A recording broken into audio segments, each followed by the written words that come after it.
please. Coach, you guys made the AP top 10 earlier this week. What was the excitement behind that? We're excited to be there. I think our team, we actually talked about it a little bit this week at our practice.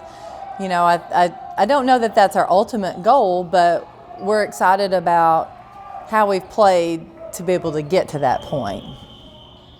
Coach, how nice is it to have a player like Sarah Puckett that can immediately come off the bench and contribute the way she is? Well, Sarah can do a lot. We can put her in at several different positions. We run plays to her. She can. We can run plays to other people, and she is a very good passer in those situations. Was just thinking about it this morning and how versatile she is, and how much we need her. And I'm so proud of her. She's given us exactly what we thought we would get. Other than lane, what makes Tamari Key such a great shot blocker? Right now, Tamari has good timing. Obviously, her size is really important. Her arm length, not just how tall she is, but her arm length is a big part of that. But here, as of late, her positioning has been really good. She understands when she can come off of a post, when she needs to stay back, and she's quick to the ball. And I think right now she just has a good awareness of where she needs to move. How much is determination part of this? Well, I think right now she wants to be good, and she wants to affect the offensive player, and she's doing that a lot with her block shots. So I think she's very motivated. You mentioned Sarah is who you thought she might be coming in. How common is that, or uncommon is that in a player? I think coaches usually have a pretty good idea of what they're going to get from players with their backgrounds, but you never know. And so, to have a player come in and be who she is, it's really exciting, really, really exciting. And I think a lot of that has to do with her background, how hard she's worked leading up to coming to college. But also, I think a lot of it is our veterans and how welcoming and how helpful they have been to our entire freshman class.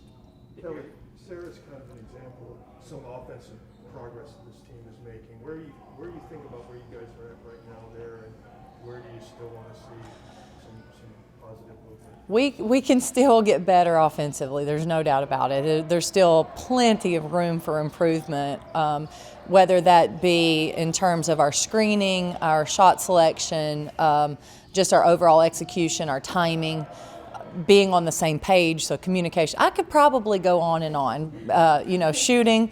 There are a lot of aspects of our offense that we can continue to work on, and we are. We're still putting a premium on improving in that area. Are you frustrated with the free throw shooting? Because you talked about that they do it in practice, and it doesn't seem to be translating, I would imagine, like you want it to. Have you dealt with that before with other teams? What do you do in this situation? When your team is not shooting free throws well and they're capable, I think you do several different things. You practice it more, you talk about it, then you stop talking about it, don't mention it at all. You're really going to try a little bit of everything, and they're capable. They literally have to walk in there and knock them down. And this is one of the first times that I've actually talked to the team about it. What do you need? Why are we not making them? And are you feeling pressure? Are you feeling, just where are they at mentally? Because I do think it's pretty mental with our team, because they can make them. They've been so mentally tough. I mean, you've extolled that quality of them, so it's got to be really frustrating for you that would seem to be a problem. I just don't think it should be an issue, but obviously it has been this part of the season. So maybe now that finals are over, we'll magically be a better free throw shooting team. Did you see something on Sunday when you post up Puckett that maybe going down the road you could use her and Key to kind of play off each other, because it's kind of hard. It might be hard for some teams to guard both of those kids inside. Yeah, one thing that we saw at Virginia Tech, they were playing a guard on Sarah, and we were able to post her up with that guard. She can post up post players. She can take them out in the court. out on the floor. We just get to use her versatility, and I thought down the stretch the matchups that we had were in our favor to really get the ball to Sarah in that fourth quarter. Coach, Georgia State historically likes to play fast, force a lot of turnovers. They're averaging 8 steals this season already. What do you have to do to protect the ball against them?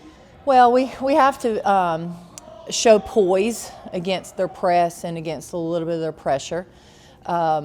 I think for us, when we talk about turnovers to take care of the basketball, sometimes we want to do too much. We try to force something that's not there. So I think being a little bit more, we have to be aggressive, but being a little bit more patient offensively, I think that will clean up some of our offensive woes, but also eliminate a lot of those turnovers. Kellie, finals in the week, so now your players just get to focus on basketball. You have 5 home games. How nice is this stretch going to be to really work on those little things and focus on those things? I'm really excited about this stretch. I think I was very excited about this week in particular because we were going to get team practices, we were going to get rest time, we were going to get individual practices, position work, get a lot done this week. And it's good to walk in the gym and you've got players in there shooting. That's always fun to see.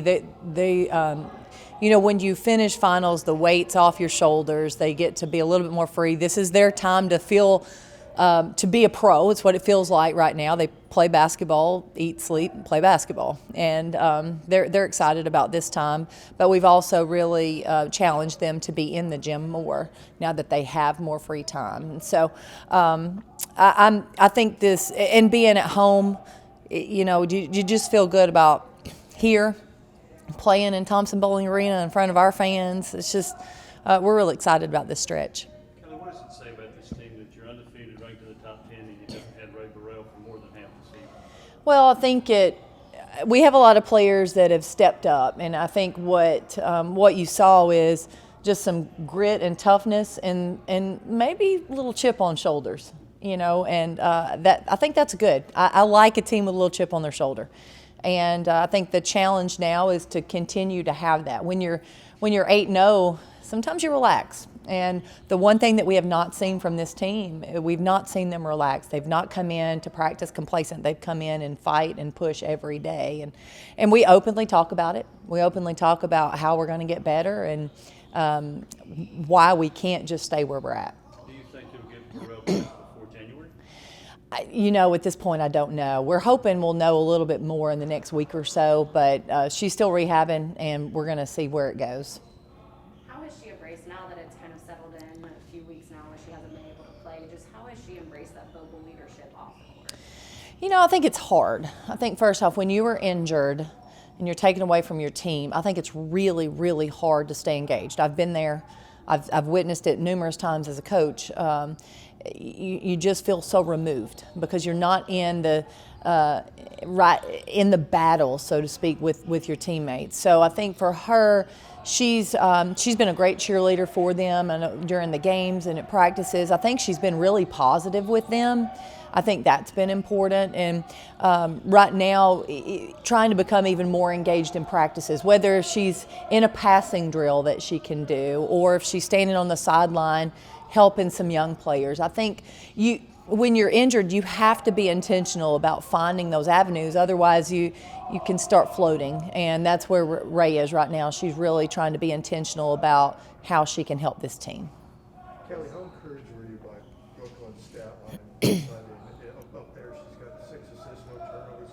Does that give you maybe a little higher ceiling for her a little earlier this year? Well, I'll be honest with you. She's played well for us. We've needed what she can bring, and I think what we've seen from day one was her defensive presence on the ball in particular, setting the tone with her aggressiveness, utilizing her quickness. But now she's really developed some poise about her offensively, a little bit of confidence in running the team and moving people around. Her voice is a little bit stronger, I think, as a point guard on the offensive end. So that's good to see. I think that's her personality. And with her playing well and finding teammates, I think that just gives her a little bit more confidence and probably continuing to see her grow. That's where I think we'll go with her. We saw the fans in practice with Texas. With these next 2 home games approaching, what is Oh my goodness, come watch this team. This is a team that, to me, is easy to embrace. They're just going to give you everything they've got, and they leave it out on the court, and fans want to see that. They want to see some passion and fight and toughness. And that's why I think, our fans love this basketball team in particular. So, we have a solid product. We're on a win streak. This is the time to get out and see this team play. Coach Sarah Puckett said that she can tell in practice that you truly have the team's best interest in mind. What do you feel like you do in practice that the team feels that way? Oh, we try to be open with them and talk to them about specifics, what we're trying to do. I told them the other day that some days I may make up something to come in and yell at them about. We're gonna try to find ways to continue to push them. But I don't think they can feel that unless they know you love them, unless they know that you genuinely care about them as human beings. And we do. We love these girls, period. And then they're also really good athletes. But as people, I've really enjoyed being around them. Thank you, Coach. All right. Thank you, guys.